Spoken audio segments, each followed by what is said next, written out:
Hello, everybody, and welcome to the Everton pre-match for Everton versus Peterborough in the third round of the FA Cup. So the starting 11 has been announced. We're all reeling from some pretty big news over the past few hours.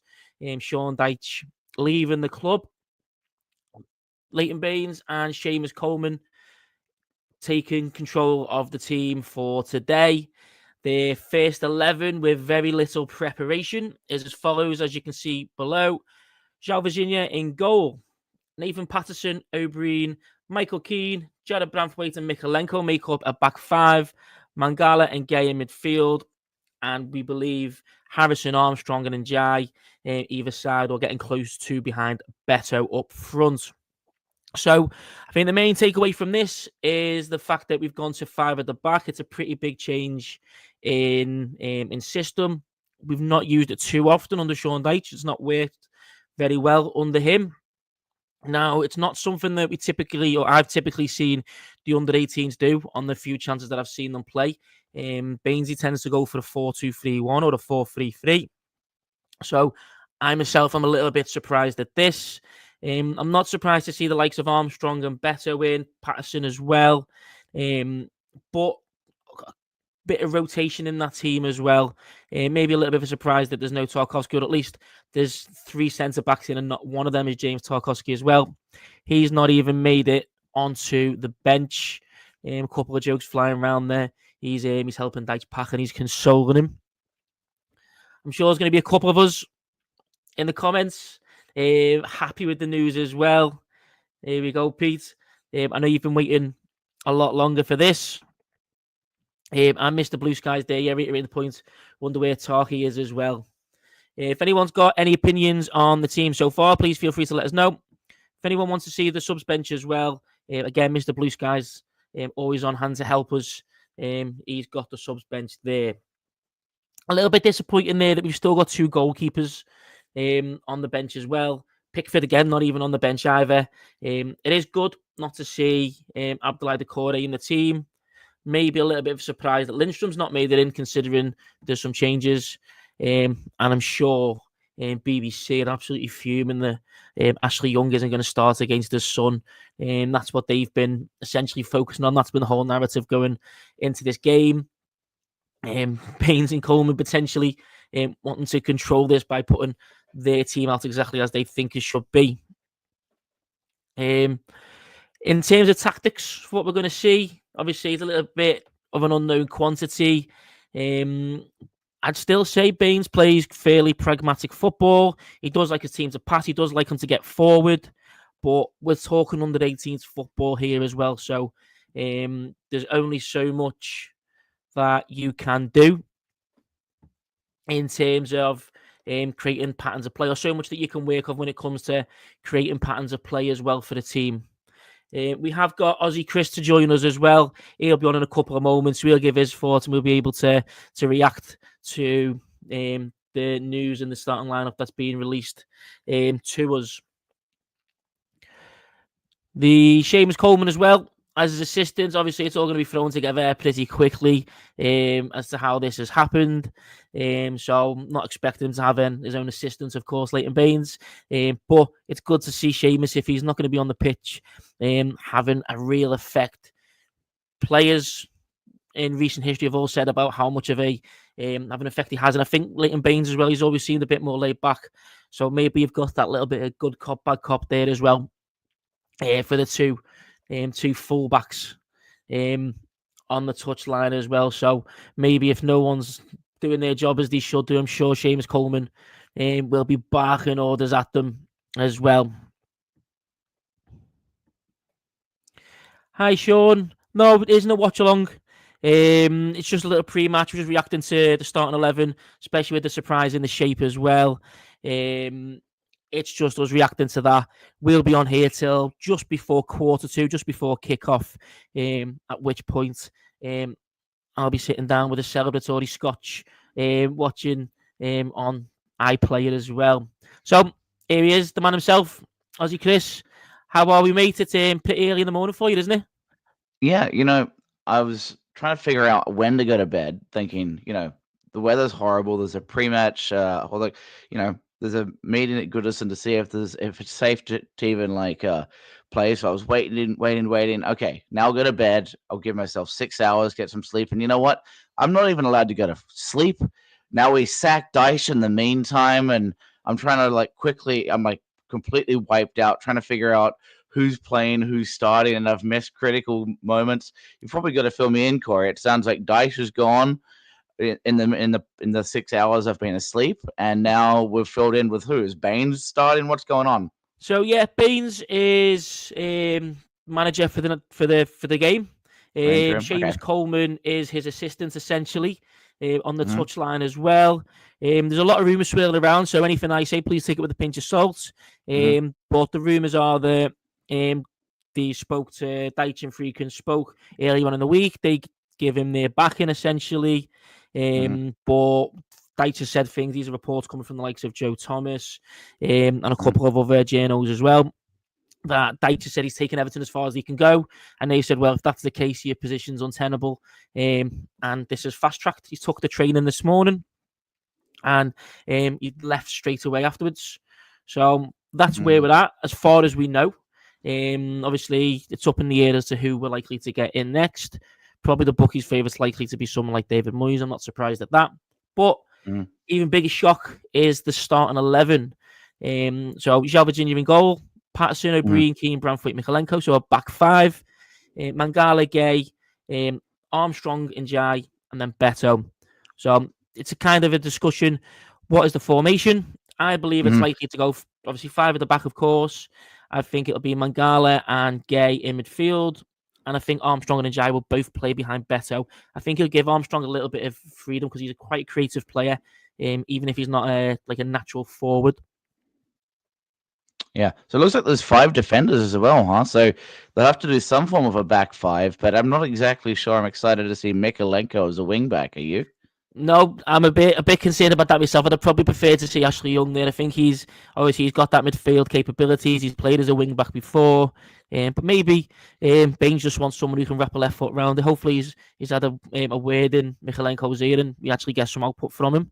Um, the, Yeah. the good Could thing is be. Patterson, because we know that his weakness is defending. We know he can be good going forward. He's quite creative. So hopefully him Mhm. being given that kind of that freedom and that free role to get forward a bit more, we'll see a lot more from him. Yeah. It could all. I mean, look, it's pretty clear that the squad hasn't been playing fully for the manager. They've been devoid of confidence as well.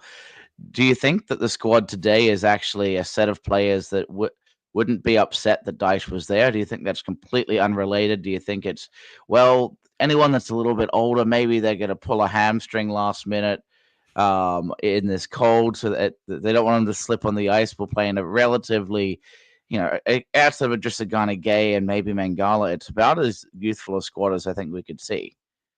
Oh, okay, Yeah, and Michael Keane. I think of McNeil's injured.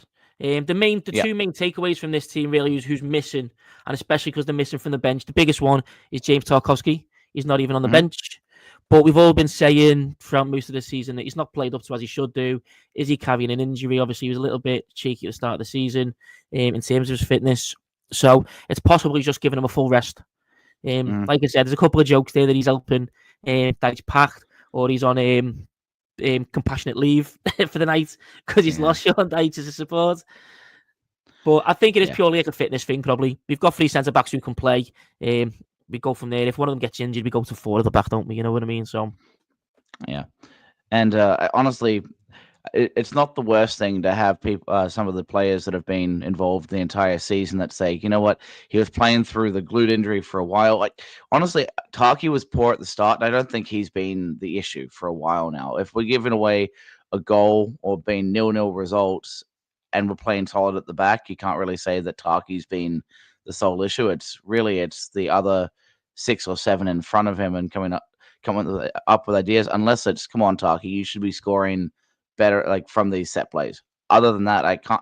Yes, he's not going to be as agile as you want him to be, but I'm not sure. It's just simply you're not at, like, I think at the start of the season, I agree, but I think he's worked his way in. Um, but yes, I think getting Tarkovsky off his feet. and Ashley Young off his feet, Coleman off his feet, and DCL huge. And it seems that he got pulled off. What was it, like 20, 30 minutes in last match? Is Brozier in on the bench at all? So yeah, Brogie's on the bench. I'll just highlight this for you, mate. yeah. There you go. Yeah, Mr. Blue Sky's there. So we've got Brozier on the bench. Lindstrom, I'm surprised, isn't starting. And then Jack Harrison as well. Asa Butterfield, who is a midfielder. He can play anywhere from central to attacking and wing. I'd probably say he's a little bit more attacking than a pure central midfielder, but he can play across them different positions. And then is Laban, is that a goalkeeper or who's? That's a goalkeeper, sure yeah. Jan-Luc Laban is a young goalkeeper as well. So still 2 on the bench, as is Everton tradition at this point. Well, the only thing I effectively predicted was that Virginia, Patterson, and Armstrong were going to start. The rest of today, I didn't really anticipate because, you know what? I really didn't think Sean Dyche would be told to come in and then last minute remove him. It seemed like a kind of a chaos strategy. And I thought, come on, Friedkins, this is not a good first impression as a manager. But I think you made some point, Corey, that, the right time is the right time. And maybe it didn't even matter at some point. We just needed to pull the trigger. That's it. And I think as a manager, look, the severance package that managers get now, especially for underperforming, it's enough.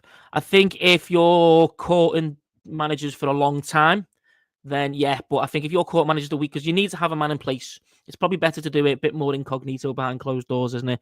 But I think if you do it within a week or a couple of days, then that is perfectly fine. We've still kind of messed up by having him take training, but apparently the rumours is the reason he's taking training is because we couldn't agree a severance package for him. The freaking group, and apparently have mentioned to sources, not our sources, but journalistic sources, that they didn't want to pay him the full amount because they believe his comments have made the position a bit more untenable.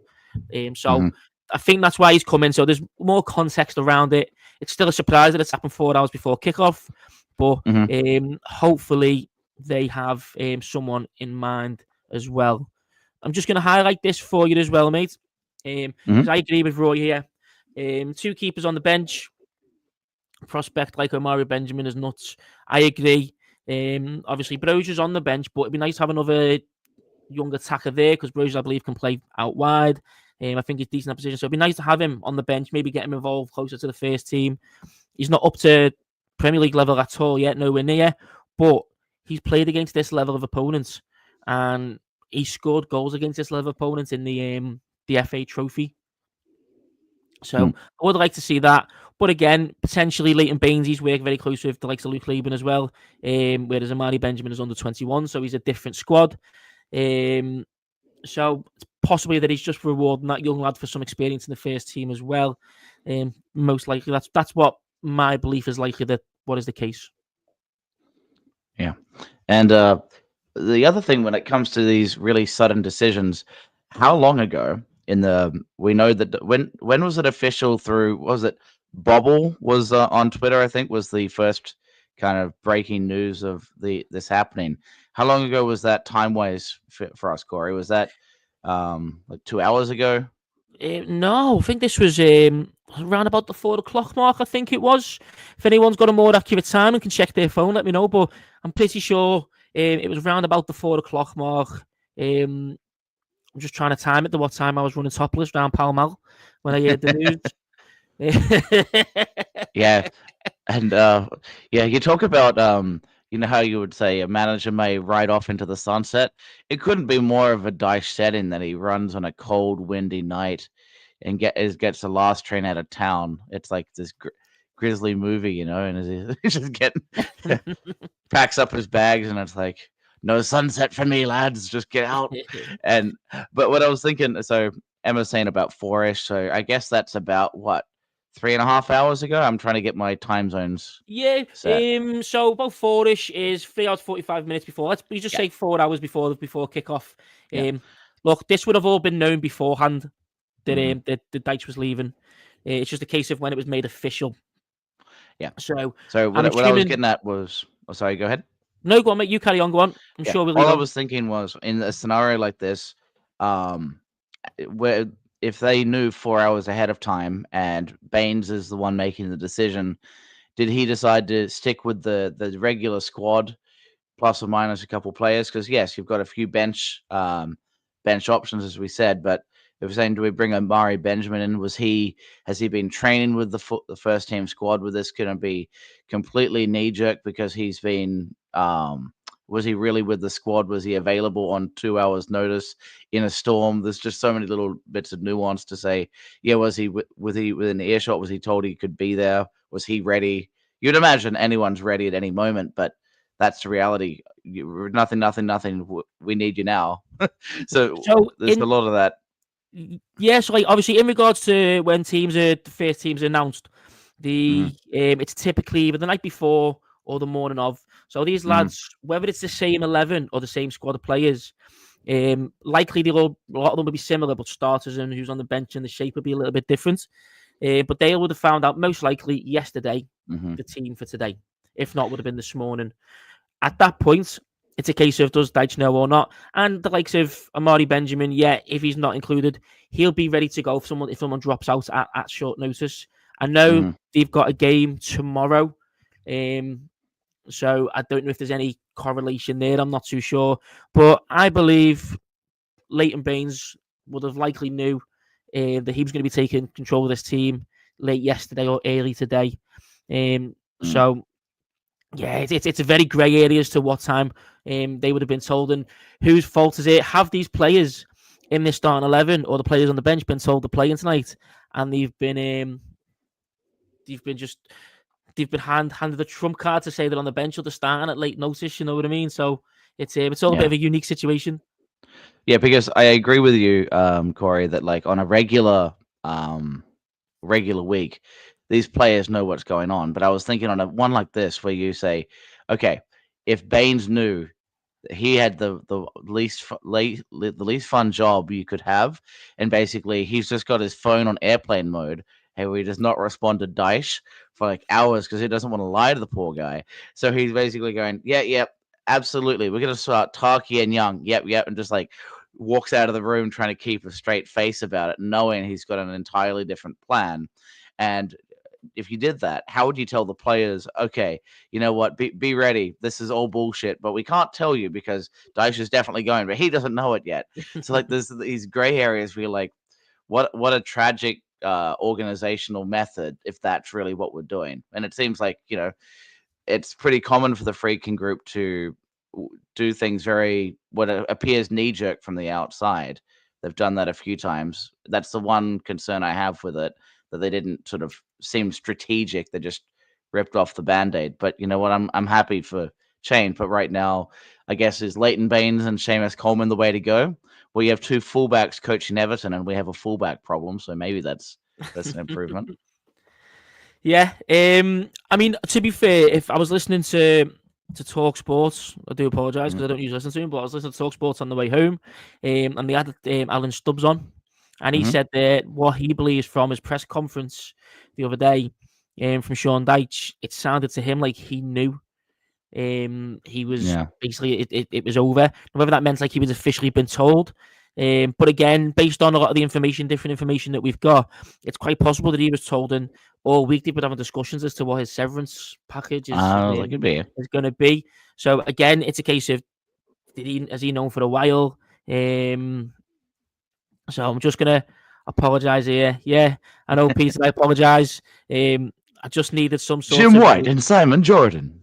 I just needed some heads up on what was going on as I was driving home as well from work this afternoon. I knew Stubbsy was going to be on, but yeah, listen, I apologise for listening to Talk Shite, boys and ladies. Yeah. And I suppose Dyche has been there long enough to know he's on. Like you're going out for dinner, you haven't really had good communication with the missus for a bit, and you basically have this feeling that you're going there, you're not actually anticipating a dinner that lasts more than 20 minutes. So you're coming in kind of prepared to walk out immediately. Maybe that's what Dyche's day has been like. Yeah, like you can just you can just imagine his aim. Look, I'm not going to accuse him of not being professional because I do think, in his own way, as much as I don't like his demeanour, I think he has been very professional. And what he's done behind the scenes or dealing with what's been thrown at him off the pitch is probably more important than what he's actually done on the pitch. So I don't think he's been unprofessional, but you can certainly imagine if, even if subconsciously, how you're preparing for this game is going to be harmed by obviously knowing that, or at least being very, very confident that you're going to be without a job. You know, if I'm going into work and I'm told that, listen, tomorrow's your last day, you're getting sacked, I'm not going to work nowhere near as hard, even if subconsciously you're not, are you? You know what I mean? There'd be things that you're going to probably let slip a little bit more because you're out of there. So what's it matter? Yeah, because and you know what, I don't want to give Dyche excuses. He did not come. He lacked creativity. I did some. We can watch like 20-minute kind of replays of the matches, and I asked my dad, what do you think really stands out? And it's just they have no spark creativity, and all they can do is basic passing. And you go, okay, so that's the Dyche method, basics, and you go, okay, what he has done though? We needed someone to shore up defense, and at a time he got us over the line. And you know what?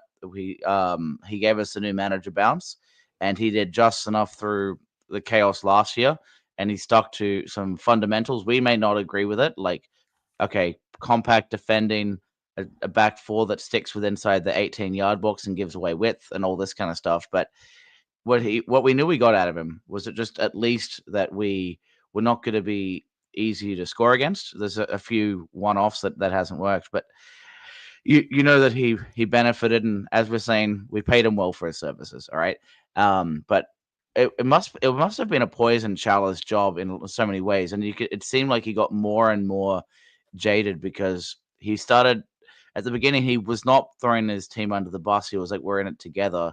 And it seemed like he just got so riled up as time went on. Yes, he talked about noise the entire time, but it's like any comment now. And it seemed like, when you build up pressure and you're trying to have a stoic face, it just seemed like he struggled to do that at the end. So it kind of seemed like it was near the end, for him. It wasn't calling us keyboard warriors, but he's done that before too. That's it. You know what? No, so look, sometimes you can just see the end is coming, can't you? And you can just sense it. We sensed it with Frank Lampard. We knew the end was coming. So, look, I think we could see it was happening. The writing was on the wall. Right, we've got 5 minutes before the game kicks off. We've not spoken about the match. Nope, not at all. It's Ashley Young versus his brother, or versus his son. That's the one, yeah. There's not much information that we've got on Peterborough. What I can say in terms of the match is Peterborough are the top goal scorers in League One, and yet they're just above the relegation zone. So they are like the complete antithesis to Everton, despite being in a similar position relative to the league. We can't score, but we don't concede many. They are scoring a lot of goals, and they just keep conceding. So Dyche is gone. We've got a team that we're playing against who like to go for it. Their probably game plan would have been scuppered a little bit with the change with the mad news. What do you think is going to happen? Is it going to be an absolute worldie of a game? Goodison under the lights, dodgy weather. Is it going to be a hectic one, or are we going to steamroll it? I think it'll be 3-1 Everton. 3-1 Everton? Yeah. Do you know what? I'm not going to disagree with that. I can see it being 3-1 or 4-2 Everton, maybe a 2-goal swing, but I definitely see goals for both sides, especially with us, a different shape at the back. And yeah, we're probably going to try and go for it a little bit more as well. Yeah, I think Patterson playing is really going to help open up this team. I think Branthwaite may be a little bit more free playing. Michael Keane against will give away chances, but then again, it's not Premier League opposition. And then you have the likes of Ndiaye and Beto with a lot more freedom and reign, because you know what? Teams struggle to take on Ndiaye in the Premier League with that double teaming. I think this could be a game where he just goes nuts. I don't know. You'd expect Armstrong could do a bit, but honestly, that's where I think we've got a lot of questions to ask is through the midfield, who's really got that box-to-box ability. Armstrong, James Garner, Eric Boonham are all players that can do it. I'm excited to see it. I'm thinking 3-1. Mr. Blue Skies thanks 2-0. And you know what? Peter Duggan, he got it's a unique day. He got struck by lightning. He finally got what he wanted. Dyche is gone. We're living, forgetting. We're all relieved, but we're not sure what the next steps are. And Peter Duggan thinks we're going to win today. So something's different about today. Peter, I'm assuming it's like the Wizard of Oz, where you're now living in Technicolor, my mate. So hopefully, the Blues start off this new era, and let's kick on. Let's do it for Peter. Yeah. And Baines will score a penalty. He'll come on as an emergency substitute. I'd to be fair, I'd sub him for Michalenko if he's not doing the business. Leighton Baines, at half time. He'll pull a hamstring, but then again, you only need him for 30 minutes of the season. He can be on the touchline. He'd still be better than Michalenko with only one leg, as long as it's his left. Yeah. Maybe not McNeil, because McNeil, it depends on the leg. He's only got one leg as it stands anyway. Yeah, exactly. You can't take that leg away, though. Otherwise, he's just Bob. All right. I think it's time to go to the match, huh? So yeah, that's it.